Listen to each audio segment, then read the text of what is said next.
Et si chacun faisait sa part pour sauver la planète? Telle est la réponse du colibri au tatou, lui demandant pourquoi il s'épuise à ramener quelques gouttes d'eau avec son petit bec pour les jeter sur l'immense incendie de forêt. De cette légende amérindienne, Pierre Rabhi en a fait un mouvement. De ce mouvement est née l'Université du Colibri qui propose des enseignements. De ce MOOC, conception en permaculture suivie par 33 000 personnes, est né un groupe de colibris margnotins. C'est ce samedi 24 mars qu'ils se sont rassemblés pour planter des arbres fruitiers dans leur commune en partenariat avec les services techniques de la mairie de Marny-les-Compiègnes. À l'initiative de cette action, Emmanuel Hermult applique avec ce groupe l'éthique de la permaculture, à savoir le respect de la nature, le respect des humains et un partage équitable. Donc c'est une initiative qu'on a décidé de faire parce qu'on suivait une formation, un MOOC, donc c'est une formation en ligne. Le mouvement qui a été rendu célèbre aussi par le film Demain. Donc dans le cadre de ce mouvement, il y a eu un appel national qui a été lancé pour planter des arbres.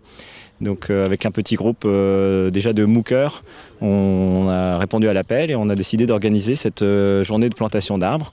Et là on vient de planter notre premier arbre, donc c'est un pommier de la variété Col à Puy, donc une variété très ancienne et qui normalement est bien adaptée au climat picard, fait par les margnotins pour les margnotins on va dire, pour que voilà, tout le monde en bénéficie gratuitement, évidemment ouais. Voilà, donc qu'on puisse jouer autour, que les enfants jouent autour et puis qu'on puisse venir cueillir les fruits qui nous plaisent.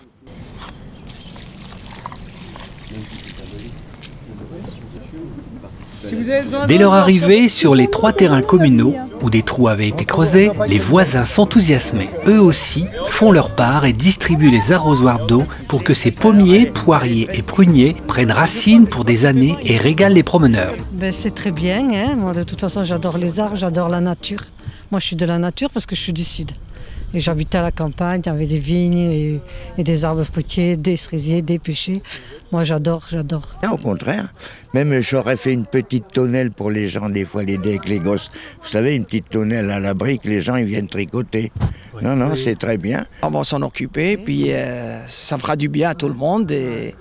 Et si on aime bien la nature, on vient tous de la nature et puis on adore la nature. Voilà. Les outils à la main et les manches retroussées, les jardiniers en herbe partagent avec les grands un moment joyeux sous un temps printanier. Ah bah oui, c'est une première, en tous les cas, venant de nos administrés, de planter des arbres fruitiers dans un espace public. Après tout, c'est une étroite collaboration.